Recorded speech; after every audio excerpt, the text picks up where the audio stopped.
मुझे ध्यान है कि आज से 20 साल पहले मैं जब पहली बार पासपोर्ट बनवाया, दर्दनाक अनुभव था। पासपोर्ट बनवाने के दौरान मुझे लगा कि विदेश जाने का विचार ही छोड़ देता हूँ। इतना खतरनाक एक्सपीरियंस था। लेकिन जब 10 साल पहले मैं उसको रिन्यू करवाने गया, इस बीच में काफ़ी चेंज हो चुका था। पता लगा कि पीएसके नाम की जगह वहाँ जाना है, पासपोर्ट सेवा केंद्र जाना है।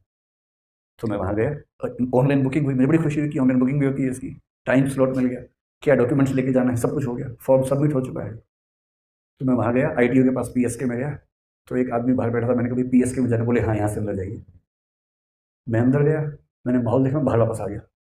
मैंने कहा नहीं नहीं, पीएसके जाना है, पासपोर्ट बनवाना है। बोला यही है जी। मैंने कहा नहीं, ऐसा नहीं हो सकता, क्योंकि अंदर एसी लगा हुआ था। इतना ही नहीं, इतना ही नहीं, वहाँ कुछ लोग अच्छे तरीके से बात कर रहे थे। मैंने कहा ना, ये नहीं हो सकता भाई। फिर जब उस व्यक्ति ने 3-4 बार कहा, बोले सर कईयों को डाउट होता है, लेकिन सच में यही बनता है, जाइए अंदर।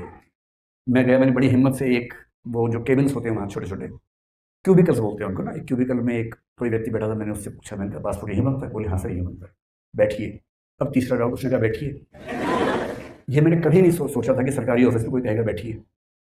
फिर बैठा, मैंने कहा कहाँ जाना होगा? बोले सर कहीं भी हो जाएगा, यहीं कर लेते हैं। आप समझ लीजिए, झटके भी झटके लगते जा रहे हैं। फिर उसने कुछ कुछ किया, बायोमेट्रिक कुछ मार्क्स लिए, सब कुछ किया। आधे घंटे बोले सर हो गया, बस एक बार ऊपर जाना है, वहाँ बस आपको एक बार वो अधिकारी हैं अटेस्ट करेंगे, फिर आपका काम हो गया पूरा। मैं इतना खुश हो चुका था, मुझे साक्षात स्वर्ग की अनुभूति हो रही थी कि मैं जन्नत में आ गया हूँ। फिर मैं ऊपर गया, वहाँ एक लंबी लाइन थी। तब तक मैंने 2-4 लोगों से पूछा, वो भी डाउट में थे। मैंने पूछा ये क्या हो रहा है? तो उन्होंने बताया कुछ नहीं सर, ये प्राइवेट कंपनी को आउटसोर्स कर दिया है। तो मैंने कहा अच्छा अच्छा अच्छा, ये मामला है। तो अभी सरकार नहीं कर रही, प्राइवेट कंपनी कर रही है, और टीसीएस के पास शायद वो काम था। तो मैंने कहा अब क्या करना? बोले अब जो फॉरेन मिनिस्ट्री के अधिकारी हैं वो आपसे बात करेंगे, बस चेक करेंगे कि डिटेल सही है कि नहीं है, फिर ठप्पा लगा देंगे तो हो गया। मैंने ठीक है।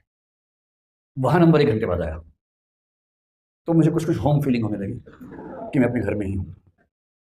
अंदर गया तो मैं हरियाणा से हूँ, साक्षात एक हरियाणवी देवदूत बैठा हुआ था अंदर।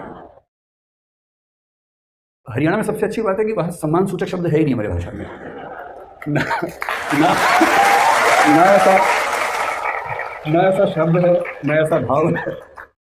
तो वहाँ मैं गया, मैं तो नीचे वाले भाव में था कि बहुत सम्मान से बात होने वाली है। तो वहाँ मैं गया, मुझे लगा बैठने को बोलेंगे, तो उन्होंने नहीं बोला।